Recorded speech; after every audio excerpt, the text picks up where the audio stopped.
In this video, I'm going to show you how to connect SJO cord into your control box or a thermostat controller. So the first thing I want to show you is the inside of the controller. We're going to come through this CGB that's mounted to the outside, come through, and we're going to mount it to our terminal blocks here. So first thing I want to do is strip back our SJO and make sure that that is ready to go. So I'm going to take at least 6 inches. According to NEC code, we need to come back 6 inches. And I'm going to lightly score the outside of this SJO. I do not want to go deep enough to cut into the actual wires, and give it a good snap and it'll pop open as you see there, and then pull on it and you can typically slide that right off. I'm going to go ahead and remove all this excess filler.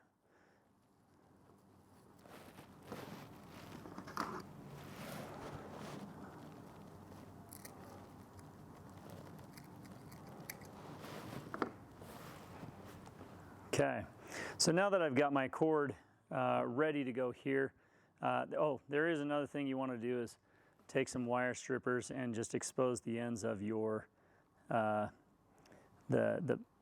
main line inside. I like to twist these up so they're nice and clean so I don't have a bunch of frayed wires sticking out.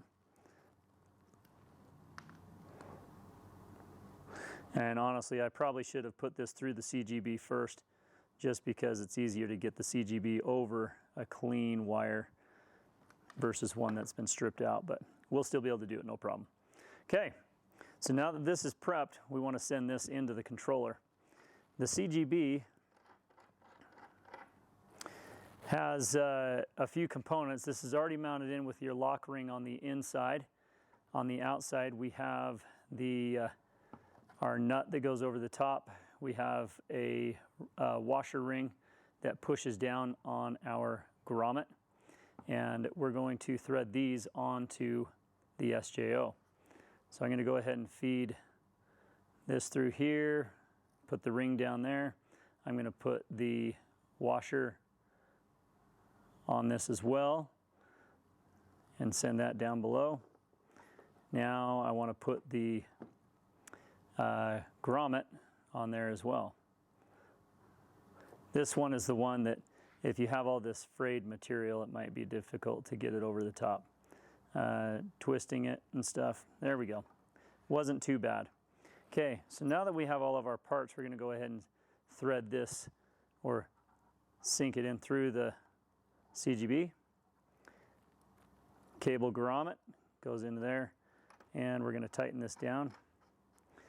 It's snug, but it's not tight. I can still move this back and forth, and I want enough wire on the inside that I can work with these lines and plug them into my terminal blocks right here.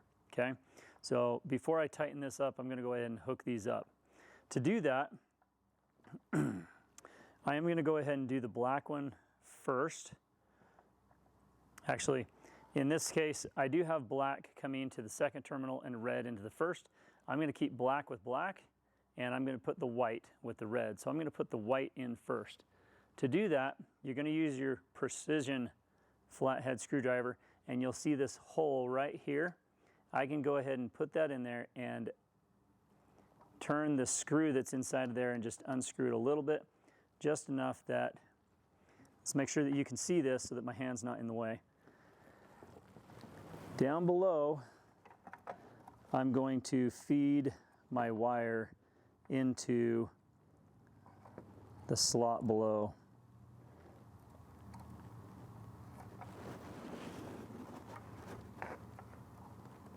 There we go. And I can feel it go into the anchor point down underneath. At this point, I'm going to go ahead and turn that screw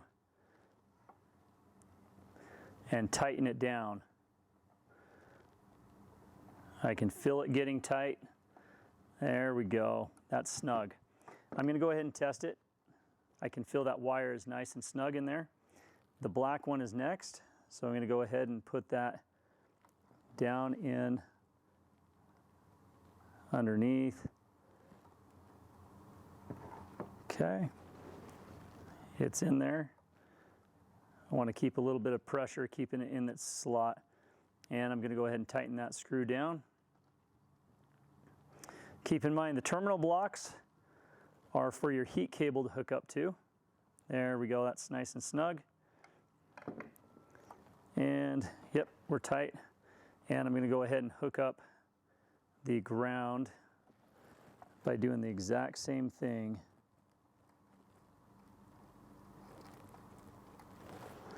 There we go. On the ground, you may have 2 screws right here. You can actually hook up 2 lines to that. So I know I'm on the lower one, which is going to be the back screw. So as I tighten that one down, nice and snug. Okay, I have hooked up all 3 lines. I've got my ground, I've got my hot, and I got my neutral.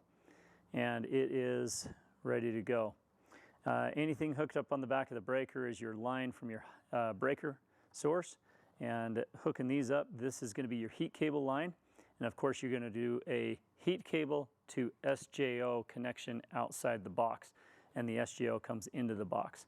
This is the proper way to hook up your heat cable into the controller. Hopefully this is helpful. Again, watch for more videos on heatcable.com.